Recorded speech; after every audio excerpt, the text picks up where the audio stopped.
Warahmatullahi wabarakatuh. Halo, selamat malam, selamat beristirahat teman-teman semua, para pemburu airdrop. Bersama saya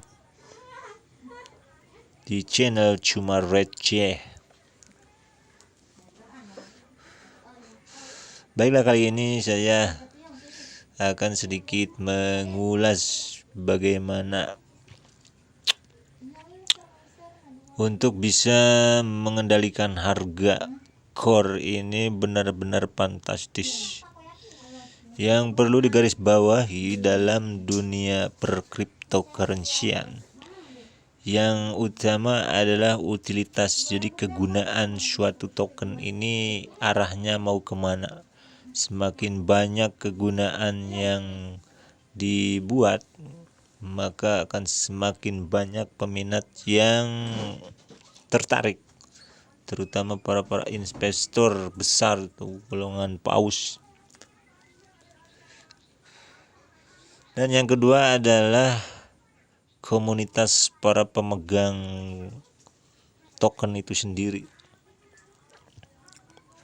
Ketika komunitasnya kuat, maka otomatis harga akan tetap stabil, bahkan mungkin juga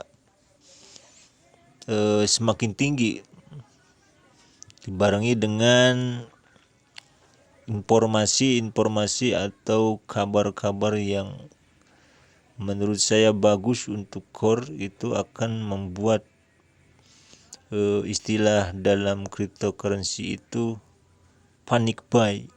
Apalagi kalau terjadi panic buy di exchange, maka ini akan meningkatkan harga daripada token itu sendiri. Nah, inilah poin penting yang perlu teman-teman ketahui dari sebuah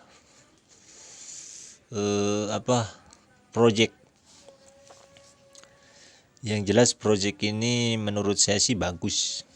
Menurut saya loh ya. Menurut saya bagus, apalagi kalau misalkan didukung kekompakan para pemegang token itu untuk ya nanti kalau misalkan airdropnya landing ke wallet kalian, supaya bisa menahan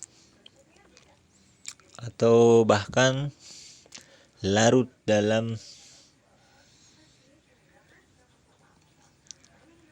bentar, ngopi dulu. Terbuai dengan harga yang begitu tinggi, kemudian sell, ya, akhirnya berdampak pada penurunan harga yang akan turun dengan istilah dump-nya itu. Nah, untuk mengantisipasi hal ini, DEP juga memang menurut saya sih sekali lagi cukup cerdas dia untuk membagi airdropnya 25% dari token yang kita miliki. Misalnya kita punya 10 token, maka yang 25% itu berarti sekitar 2,5 aja yang nanti diterima oleh masing-masing para miner. Dan itu pun disuruh kita itu untuk menstaking. Artinya tidak dijual semua, staking kan separuh. Ya, separuh buat beli nasi uduk, separuhnya lagi ya buat nanti besoknya gajian lagi begitu dan seterusnya.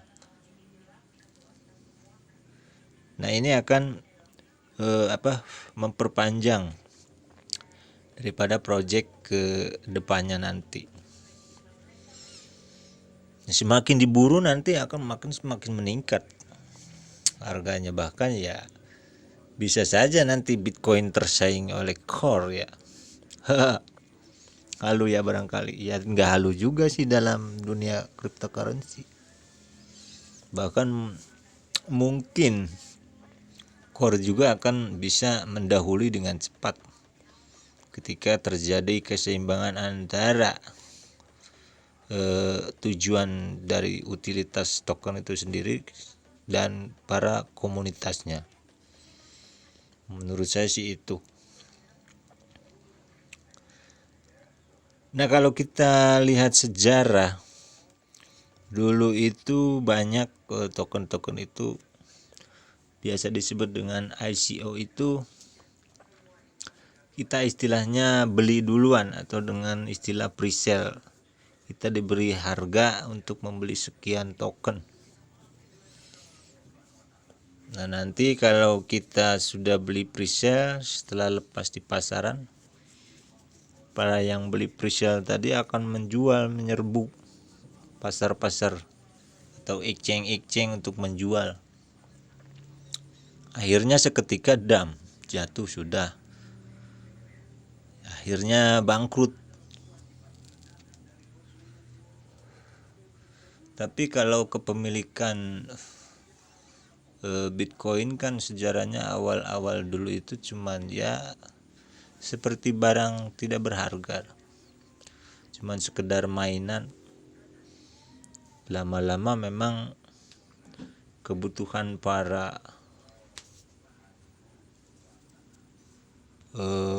penyuka token ini semakin banyak, ya akhirnya makin bertambah, akhirnya sampai melambung sekarang itu harganya.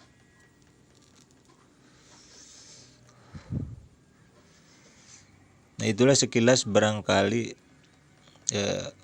informasi atau sharing mengenai core. Ya, mudah-mudahan kedepannya ini lebih baik lah. Kita tunggu saja di bulan Februari apa yang akan terjadi. Apakah dam, apakah pump, apakah sesuai target yang kita harapkan. Ya, banyak berspekulasi tentang harga seginilah, harga segitu, tapi kan kita cuman menunggu. Tokennya aja belum landing. Belum landing, ya mendingan kita ngopi aja dulu lah, santai, nggak usah ribut, enjoy aja.